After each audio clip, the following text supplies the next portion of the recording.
Good morning, students. Yesterday we have started that lesson how the state government works. Let's see the continuation of the lesson. Let's recall the points. India is a union of states. It has 28 states and 9 union territories. Actually, our government having a three-tier system: central government, state government, and local self-government. And here we have seen that state government, how does it work? So here the state government having the three wings as like the central government. They are executive, legislative, and judiciary. So here the executive, it consists governor and chief minister and his council of ministers.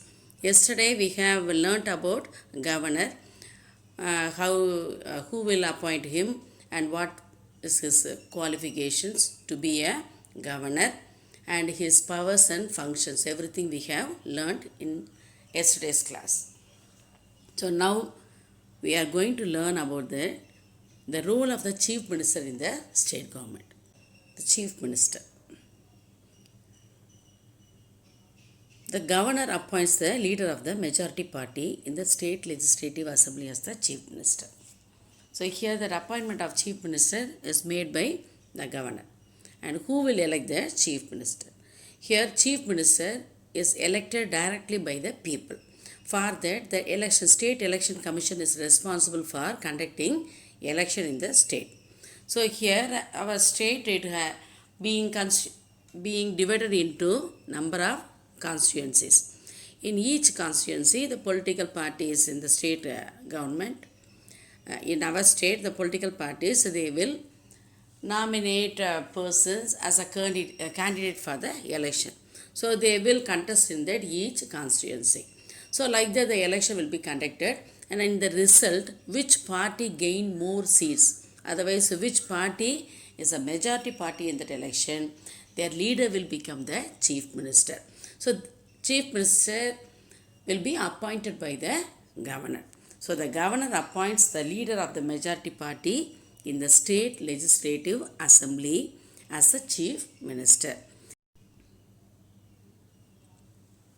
So all the power regarding the administration of the state are vested in the chief minister and his ministry. So he is the real head of the state. The chief minister has no fixed term of office. He remains in office so long as he gets support of the majority members of the legislative assembly. As long as he is having that majority members in the legislative assembly, he can enjoy the post of chief minister. The resignation of the chief minister means the resignation of the whole council of ministers in the state.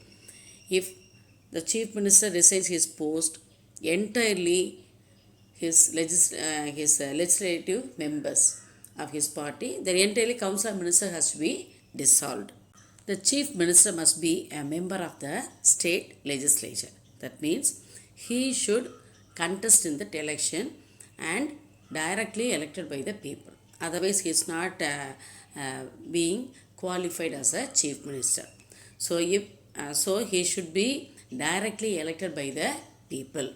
If he is not a member of the state legislature at the time of his taking over charge, so that is during that appointment, he is not a member of a legislative assembly. That means he didn't contest in the election, but his party contested and the members, they won that majority. Because of that, he became the chief minister. Do you understand? So in such case, he must be so within the period of 6 months. So after being appointed as a chief minister, within the 6 months, again in any one of the constituency, whereas that he has to contest and he has to elect by the people directly, then only he can continue his post. Now we'll see the powers and functions of the chief minister. The chief minister is the leader of the council of ministers. He is the vital link between the governor and the council of ministers. Each minister is individually answerable to him. His resignation amounts to the resignation of the entire ministry. His main powers are he is the chief administrator of the state. All major decisions of the state government are taken under his leadership. The chief minister plays an important role in the formation of council of ministers. So after that election, among his candidates, that members, those who have won in that election, he has to select some of that people, some of that members as ministers. So formation of council of ministers, the power vested in the hands of the chief minister. On the advice of the chief minister, the governor appoints the other ministers. So governor only appoint the chief minister and council of ministers, that we have learnt. Now you have to understand, chief minister only responsible for formation of council of ministers. He has to elect his members as a ministers for that separate different departments. After the formation of council of ministers, and that separated departments, education, public welfare, like that, each ministry, it will be separated under each ministers.